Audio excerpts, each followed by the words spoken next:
يا هلا بيت النبي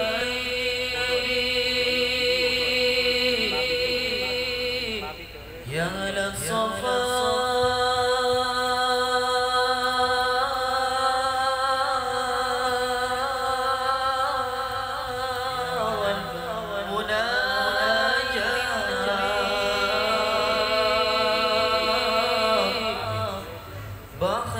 بخيت من حبكم يطفر بما واتمنى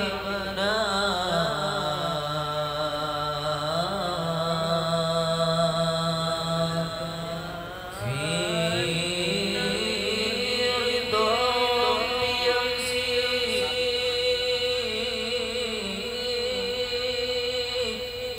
في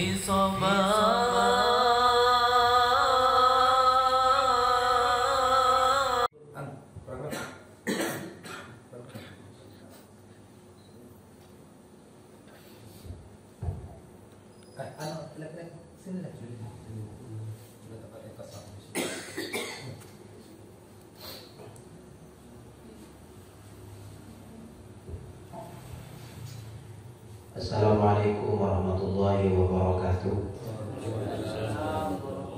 Sebelumnya kami ucapkan terima kasih kepada Yang Mulia guru kita bersama, Syekh Lukman Haris bin Abdurrahman, yang telah memberikan kesempatan kepada kita pada kesempatan malam hari ini untuk mempertanyakan apa yang dimaksud dengan paham mujassimah, seperti apa dan bagaimana paham mujassimah itu, dan mungkin juga sebagian disinggung secara historis atau secara kenapa muncul paham mujassimah, dan juga seperti apa posisi paham mujassimah, apakah ini bertentangan dengan Ahlus Sunnah wal Jamaah atau tidak.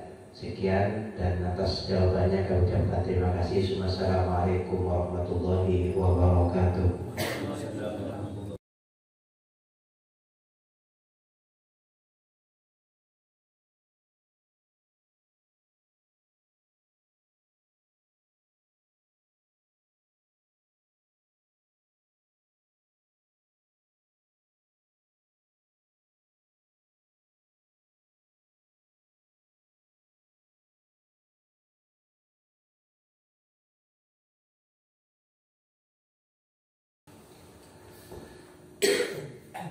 Assalamualaikum warahmatullahi wabarakatuh. Bismillahirrahmanirrahim. Alhamdulillah ala jami'i ni'amillah. Wassalatu wassalamu ala Rasulillah wa ala usulihi wa mawala. Wa la hawla wa la quwwata illa billah. Amma ba'd. Dalam menghadapi atau menjawab dari pertanyaan saudara kita Ustaz Syukur Hamidi Al-Fakir, menjawab dengan kemampuan Al-Fakir. Ada historis atau sejarah daripada paham mujassimah, yaitu sekelompok orang-orang yang memahamkan ayat mujassimah dengan secara konteks, secara zahir. Dikatakan sebagai paham mujassimah karena menjisimkan Allah Subhanahu wa Ta'ala, atau dinamakan dengan paham musyabbihat. Dikatakan dengan paham musyabbihat karena menjabarkan ayat-ayat tasbih secara konteks zahir dan disuratkan kepada jasmani atau jasad manusia. Atau sebagian para ahli kalam menyebut mereka dengan paham hashwiyah atau paham omong kosong. Jadi dulu pendapat ulama kita Ahlus Sunnah wal Jamaah, ajaran mereka dikatakan sebagai ajaran yang omong kosong. Artinya omong kosong tidak berdasarkan dengan akal sehat atau dalil-dalil yang sesuai dengan tafsir atau takwil ulama salafus saleh. Adapun di antara pemimpin-pemimpin mereka yang perlu kita ketahui, pemimpin-pemimpin besarnya yang kami sebut, misalkan seperti Abi Abdillah Ahmad Hamid bin Ali Al-Warraq Al-Baghdadi, misalkan seperti Al-Qudar Al-Qadi Abu Ya'la Muhammad bin Husain bin Farrah Al-Baghdadi, seperti Ali bin Mansur, seperti Ja'ad bin Dirham, seperti yang ini ada para Mu'al Al-Abdari. Kenapa Al-Fatih mengatakan Mu'al Al-Abdari ini ada para? Karena dia menyatakan bahwa Allah berjenis kelamin laki-laki dengan alasan yang dibuat oleh dia bahwa setiap dhamir yang kembali akhirnya kepada Allah Asmaul Husna pasti dengan kalimat hu. Ini kesalahpahaman, artinya pemahaman yang keliru daripada Mu'adz al-Jabali atau yang lain-lain. Oleh karena itu, misalkan ada seseorang yang menghubungkan paham Asy'ariyah dengan orang-orang yang disebut, itu salah. Karena paham Asy'ariyah atau Ahlus Sunnah wal Jamaah tidak ada sangkut pautnya dengan Mujassimah. Karena di sini ada di sisi lain daripada mereka ada juga sebagai tokoh Mu'tazilah Mujassimah. Di samping pemikirnya Mu'tazilah juga pun Mujassimah. Di antara pokok-pokok pikiran Mujassimah yang bertentangan dengan kita Ahlus Sunnah wal Jamaah, dia memahamkan Al-Quran ayat mutasyabih dengan sesuai pemikiran mereka. Misalkan dalam ayat Al-Quran ada disebutkan misalkan wa yabqa rabbuka dzul jalali wal ikram, dan langgeng dan kekal zat Allah dzul jalali wal ikram yang menjadi sifat al-jalal dan al-jalal. Ini orang-orang Mujassimah ini mengartikan secara harfiah wajhu rabbuka diartikan sebagai wajah Tuhanmu. Sedangkan kita orang-orang mutaakhirin, katakanlah orang-orang Asy'ariyah, karena orang-orang Asy'ariyah atau Batini ini mutaakhirin, ini menakwilkan wajhu rabbuka dzul jalali wal ikram, yaitu wajhu diartikan sebagai zat Tuhan yang kekal. Ini kelompok Mujassimah mengartikan wajah seperti ini yang kekal. Perbedaannya dengan orang-orang salaf, karena ini ada orang-orang salaf ini takut menakwilkan Al-Quran. Akan tetapi orang-orang salaf pahamnya tidak menyimpang, tetap mereka Ahlus Sunnah wal Jamaah.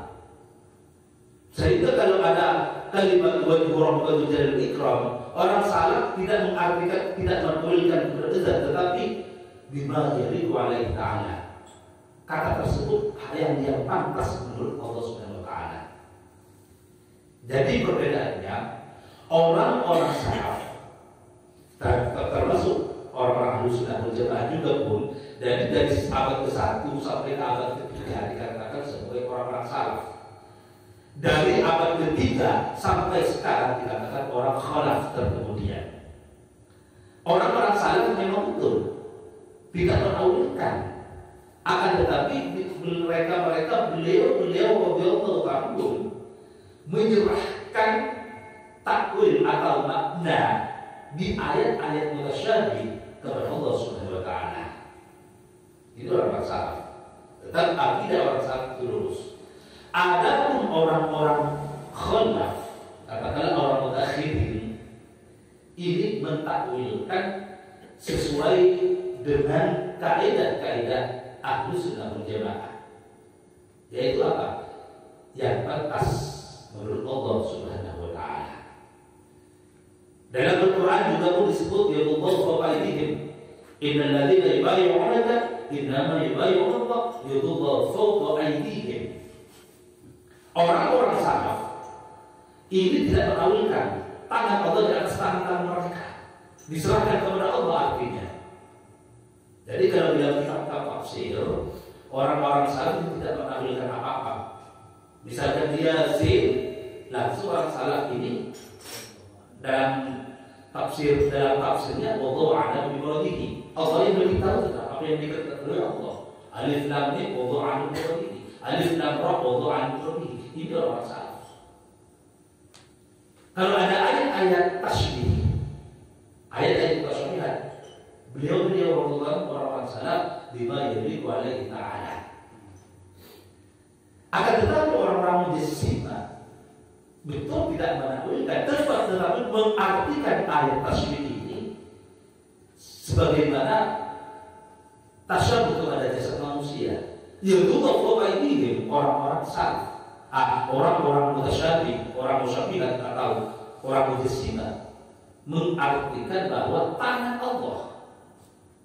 Mereka berpikiran Allah mempunyai tangan di atas tangan-tangan mereka. Karena orang-orang mutakhirin, orang-orang salaf, terutama dari Asy'ariyah dan Maturidiyah, ini memaknai bahwa Allah adalah kekuasaan Allah. Kekuasaan Allah di atas kekuasaan mereka manusia. Jadi ini bentuk penyimpangan pemikiran daripada orang-orang mujassimah. Berbeda dengan orang salaf atau orang khulaf dari kalangan Maturidiyah atau Asy'ariyah. Ada ayat misalkan wallahu khalaqa samawati wal arda fi ayyam tsumma istawa 'alal 'arsy. Allah menciptakan langit dan bumi, kemudian Allah Ta'ala istiwa 'alal 'arsy. Ini kenal orang-orang salaf ini menyerahkan penakwilannya kepada Allah Subhanahu wa taala, menyerahkan maknanya kepada Allah Subhanahu wa taala, sehingga fakta dari orang salaf misalkan Imam Malik radhiyallahu anhu ditanyakan tentang istiwa.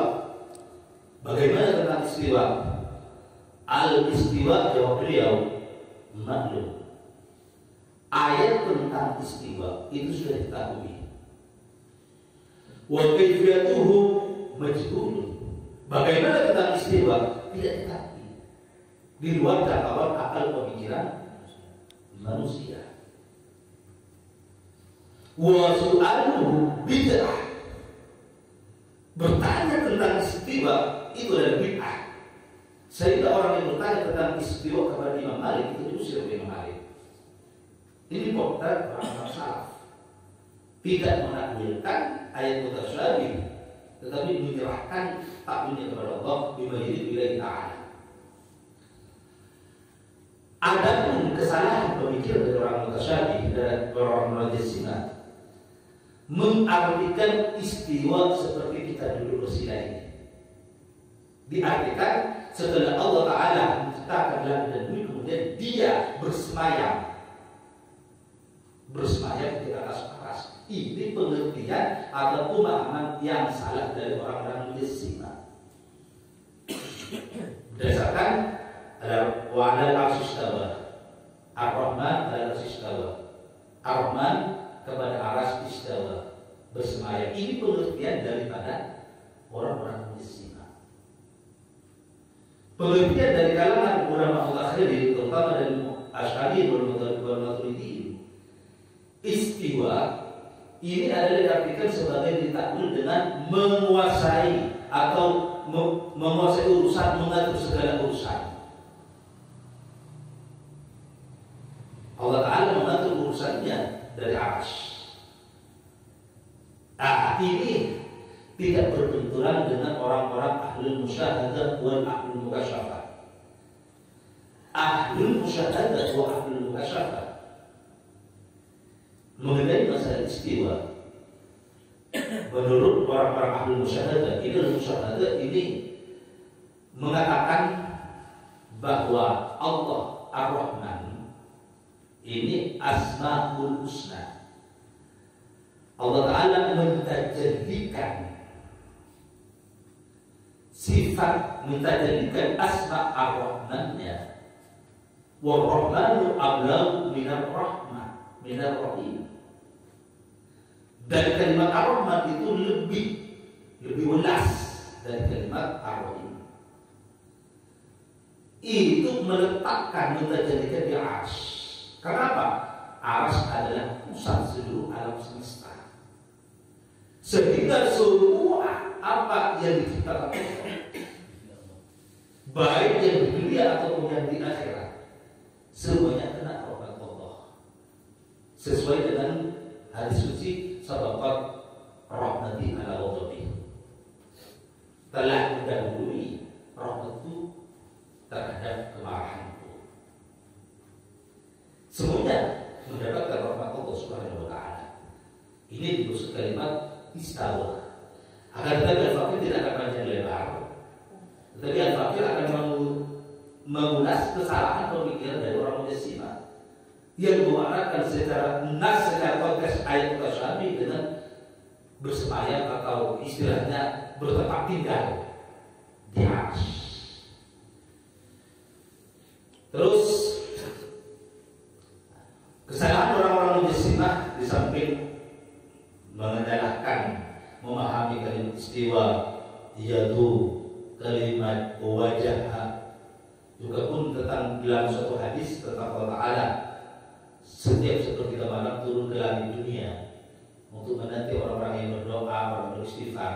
Ini diartikan oleh mereka kelompok Mu'tazilah sebagaimana turunnya manusia. Dalam hal ini kelompok Asy'ariyah ini mengartikan bahwa turunnya rahmat Allah, kasih sayang Allah. Sebagaimana kelompok orang-orang ahli musyahadah juga pun memahami bahwa Allah Ta'ala setiap sepertiga malam mentajallilkan asma ar-Rahmannya, asma ar-Rahimnya di langit dunia, sehingga doa-doa yang dipanjatkan oleh makhluk waktu itu diterima oleh Allah Subhanahu wa taala. Ila mustajabir, kepada mustajab itu lebih dekat. Ini di antara banyak kesalahan juga paham-paham Mu'tazilah yang mengartikan ayat mutasyabihat itu sesuai dengan pemikiran tradisi mereka. Al-Fakir ada sekali lagi seperti yang sangat parah yang dikatakan oleh Mu'adz al-Jabali, tokoh Mu'tazilah, bahkan dia berani menjenis kelaminkan Allah Subhanahu wa taala. Padahal kata-kata Subhanahu wa taala Allah Maha Suci daripada tasbih wa ta'ala Allah Ta'ala tinggi. Oleh karena itu kita Ahlus Sunnah wal Jamaah tidak sepaham atau tidak sepemikiran dengan apa-apa yang diyakini, apa-apa yang ada yang difatwakan oleh mereka kelompok-kelompok Mu'tazilah. Dan saya tegaskan lagi, Al-Imam Ahmad bin Hanbal itu bukan bagian daripada kelompok Mu'tazilah. Al-Imam Ahmad bin Hanbal bukan bagian daripada kelompok Mu'tazilah. Beliau adalah orang-orang yang berpaham salaf. Sebagaimana Imam Malik bin Anas, beliau berpaham salaf, artinya tidak berani mentakwilkan ayat-ayat mutasyabi. Adapun makna dan takwilnya, orang-orang salaf menyerahkan sepenuhnya kepada Allah Subhanahu wa taala.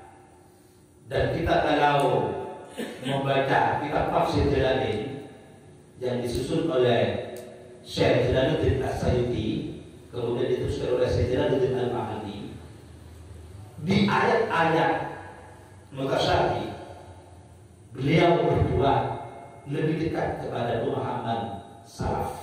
Dalam arti beliau tidak mentakwilkan, tetap menyerahkan makna dan takwilnya kepada Allah Subhanahu wa taala.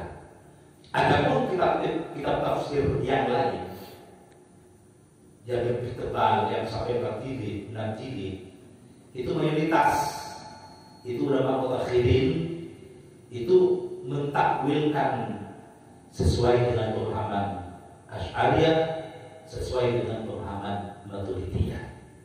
Jadi ulama-ulama mutakhirin mentakwilkan ayat-ayat tasyabih tidak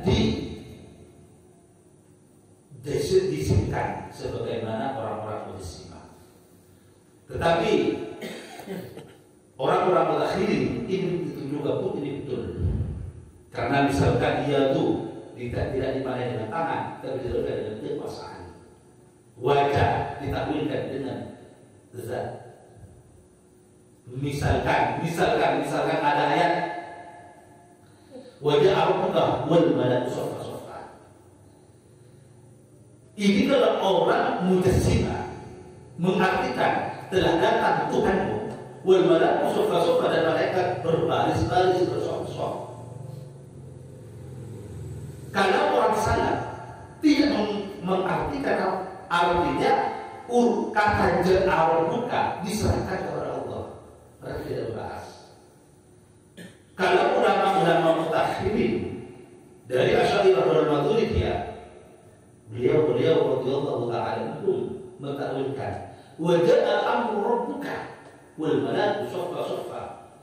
Apabila telah datang perintah Tuhanmu, malaikat bersop-sop berbaris-baris untuk melaksanakan perintah. Jadi pendapat ulama mutakhirin ini lebih masuk akal. Kenapa? Orang-orang mutakhirin ini kan pendidikannya, istilahnya kan kalau sekarang kan ada status pendidikan. Orang mutakhirin kan ada kuliah, ada sarjana, ada apa. Ini memang sesuai dengan akal, dengan pemikiran orang-orang mutakhirin. Kalau orang salah memang tidak mentakwilkan. Jadi banyak ayat-ayat Al-Quran yang mutasyabihat ini cenderung pada orang-orang mujassimah ditasyabuhkan dengan makhluk. Tetapi kalau orang-orang mutakhirin ini mentakwilkan sesuai dengan akidah atau sifat Allah yang 20. Allah kufuwan Allah Ta'ala tidak sama dengan makhluknya. Lam yakun lahu kufuwan ahad, di surat Ikhlas. Mukhalafatun lil hawadis, berbeda dengan makhluknya yang baru. Jadi dengan kaidah ini, misalkan wasna'il fulka bi'ayunina dalam ayat Al-Quran, buatlah perahu bi'ayunina. Ini adalah orang-orang mujassimah dengan mataku. Akan tetapi kalau orang-orang mutakhirin dari kalangan muslim jemaah, kata-kata ain ini diartikan, ditakwilkan bi'ayunina, dengan pengawasanku. Buatlah kamu perahu dengan pengawasan. Ini kan lebih masuk akal. Lebih masuk akal. Kalau orang mujassimah tidak, air dari mana yang mata. Sehingga orang mujassimah membayangkan Allah, membayangkan Allah berada di atas aras, bersemayam di atas aras atau bersila di atas aras, mempunyai wajah. Ada yang lebih parah itu dalam Bali ini mengatakan itu laki-laki. Bahkan ini ada yang namanya almi bin Mansur, mengatakan Allah Ta'ala memiliki isi dan isinya nur. Ini parah. Jadi saya katakan lagi, faham Asy'ariyah atau Maturidiyah atau katakan Imam Asy'ari ini tidak berkaitan dengan nama tokoh-tokoh mujassimah. Kalaupun ada orang yang mengkait-kaitkan, itu tidak berbohong. Karena faham Asy'ariyah atau Maturidiyah itu bersih daripada pemahaman-pemahaman mujassimah atau musyabihat atau ahmasyiyah. Semoga pikiran kita dijaga oleh Allah Subhanahu wa taala, berpikiran seperti konteks ulama salaf atau ulama Asy'ari atau Maturidiyah dalam ruang lingkup ahli sunnah wal jamaah. Amin, Allahumma amin. Semoga bermanfaat. Wassalamualaikum warahmatullahi wabarakatuh. الفاتحة